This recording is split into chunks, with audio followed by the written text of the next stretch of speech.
Testing, testing. Let's do this again because this has been a goddamn mess. This has been a goddamn mess from the start to the fucking finish. But to be honest, I would expect nothing less from the energy of Lilith, with all due love and respect. Chaos is her middle name. Listen, hun, despite what you may have heard, Lilith was not evil.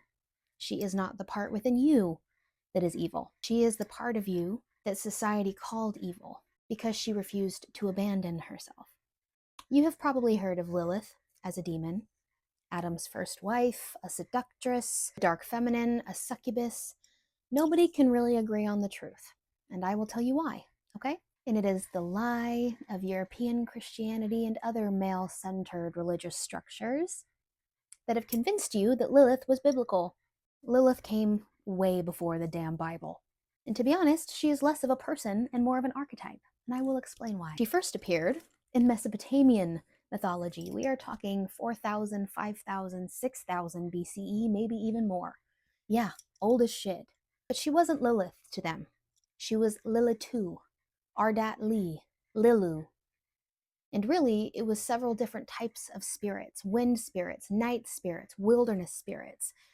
They were spirits that represented storms, sexuality, femininity, feminine power, birth, death. Basically, anything that couldn't be tamed in nature and in life was given this feminine essence to it.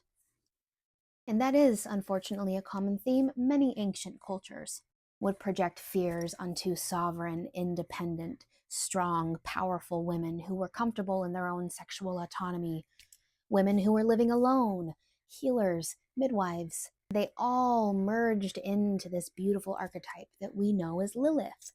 Now, we most commonly associate her with the story of Adam, but here's the thing about that, and I'm going to tell you the truth. The Christians love to claim these stories, but that shit wasn't even in the original book of Genesis. Lilith being a part of the Garden of Eden, that came from Jewish folklore, from a book called The Alphabet of Ben Sira. But just like the colonizers' religion loves to do, it took that shit, bottled it up into something worse. Yeah. But I'm going to tell you what really happened, okay? According to this folklore, when God created Adam from the dust of the earth, he also created Lilith from the dust of the earth.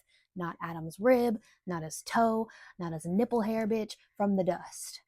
So that they would be equals, perfect equals, made from the exact same essence. But Adam couldn't do that equality shit, I guess. He insisted on Lilith submitting to him, specifically sexually. That man really wanted to do missionary, I guess. He really wanted to dominate her in that way.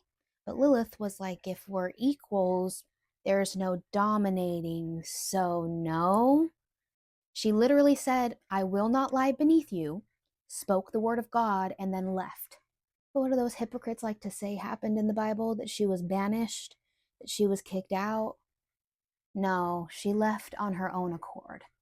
She said, I would rather deal with the uncertainty of whatever the hell is outside of this garden than stay in heaven with you and submit. Thank you, I choose me. So cunt. She was not kicked out, y'all, but she was still made to be the villain in history. Why? Because how dare she not choose submission, marriage, and ownership? And what does history love to call a woman that they cannot control? Well, in Lilith's case, it became monster, demon, baby killer.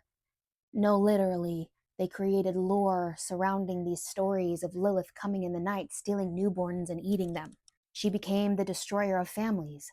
Other lore calling her the seductress that would come in the night, seduce the men out of their homes, and then destroy families. Yeah. But again, she was not just a character in folklore. She was an archetype, an essence. Her true essence represents that raw authenticity. You before you needed approval. She represents untamed feminine, not soft, not palatable, not pleasing. She is exile, the parts within us that we hide because we have deemed them unacceptable. The anger, the sexuality, the needs, the desires, the ambition, the power. She is the shadow aspect of ourselves and the necessity of loving that part. She is boundaries. She is saying, if loving you, no matter what you is, means abandoning me, I will choose me every single time. She is sacred rage, the kind that says no without apology. Can you do that? Can you say no without saying, no, sorry about it? No, no, period. Some romanticize her. Lots of people demonize her. Either way, you are flattening her energy. She is so much more complex and robust than either of those energies. She is also not the permission to wound others or rebel just for the fuck of it. I think it's very easy sometimes when we are exploring the dark feminine to utilize that as an excuse to lean into our toxicity, to say, fine, then I'll just become the villain. Yes, there is something to be said about learning to be comfortable being a villain, if that is what others insist you are in situations where you are choosing yourself. But discovering the essence of Lilith is not an excuse to be the worst version of yourself. It is to ask yourself, where have you abandoned you? And interestingly enough, astrologically speaking, we have a placement in our chart dedicated entirely to this. It's literally called the Black Moon Lilith placement. It is not a planet, obviously. It is a lunar epigee. It is basically where the moon was the furthest away from the earth at the time that you were born. It is also symbolically where we feel the furthest away from belonging. It is where we feel misunderstood, where we feel ashamed, rejected, and also wildly powerful. It is in this placement we discover our primal instincts, our taboo desires, where our repression is, and therefore our autonomy. It is where we reclaim ourselves. Excuse me, just reclaiming myself. Now, the way I like to look at it, the sign that your Lilith is in is how Lilith expresses herself.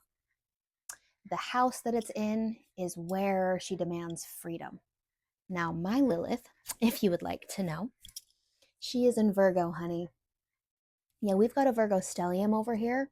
Sun, Mercury, Black Moon Lilith, all of them in the 9th house. Now, it is often that Virgos are chalked up to the perfectionist, but we are far more than that. Okay, we are refinement, we are discernment, we are integrity, we are truth, we are service. The shadow side of this, though, often looks like I have to earn my worth, I have to fix everything, I can't make mistakes, my value comes from usefulness. When I was reading these shadow aspects, it was like reading an autobiography of my life. And interestingly enough, the majority of my environment, my parental upbringing, the religion that I was in, amplified these shadow aspects in my life. And I'm beginning to understand that that was probably intentional. Not probably, it is intentional. I think very often the areas of the most challenge, the areas where certain triggers are very present in our external environment consistently throughout our life. Intentional. It's putting pressure and areas of discomfort until you finally are like, I can't do this anymore. And interestingly enough, Lilith in Virgo challenges all of those shadow aspects. She refuses them. She says, I don't have to be perfect to be respected.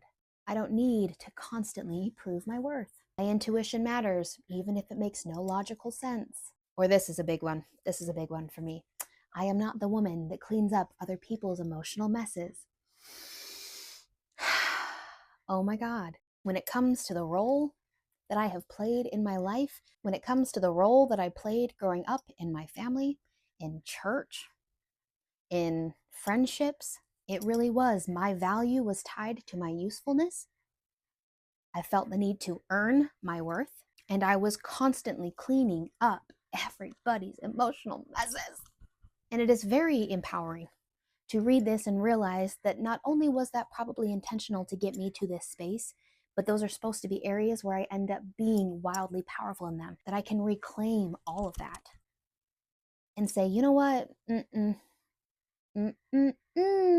the 9th house.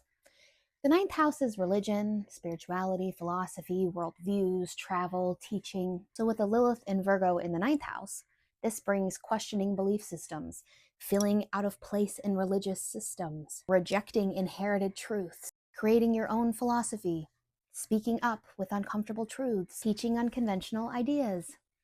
The wound of this being, I'll be rejected if I share what I truly believe. The reclamation is to teach anyway, talk your shit anyway. It's really interesting to read about these things about yourself. I highly, highly recommend you go get your birthday, get your birth time, get the place you were born, go on Cafe Astrology, put in your shit and read your shit, okay? Because so much of this makes sense. I grew up in an incredibly rigid religious system, and I never understood why every Sunday brought anxiety through the roof. Why I always felt out of place in this religious system, why I felt like the outsider, why I felt like I was constantly looking around like, is nobody else noticing how crazy some of this is? And so much of my path of self-discovery has been finding my own philosophical truth, what feels right to me, knowing that that's something that is constantly evolving. Not only that, but sharing that boldly. I'm telling y'all, look up your chart. And even if you don't want to, even if you don't want to do the whole astrology thing, that's fine. That's fine. Just get your journal out. Just get your journal out and start by asking yourself some questions, okay? Where am I performing instead of genuinely expressing? What parts of me have been labeled too much? Where do I betray myself for a sense of belonging? What truths and desires do I bury just because they make others uncomfortable? Lilith was never asking us to be the villain. She was never the evil monster we were told. She's just asking us to be more honest with our personal truth, even if it means you are the villain in someone's story. She is telling us to stop confusing silence with peace. They are not the same thing. Stop confusing self-abandonment with love. They are not the same thing. Whether she was a living, breathing woman, or just a myth, a lore, a spirit, or an archetype, her energy has continued for millennium. Why? Because eventually everyone has to ask themselves, what parts of me have I been taught to exile just to be accepted and palatable? The real work is not becoming Lilith. It's not even worshiping her as a deity. It is welcoming home the parts of yourself that were always echoing her intensity, my love. I love you, and I love me, and I love you, and I love me, and I love us.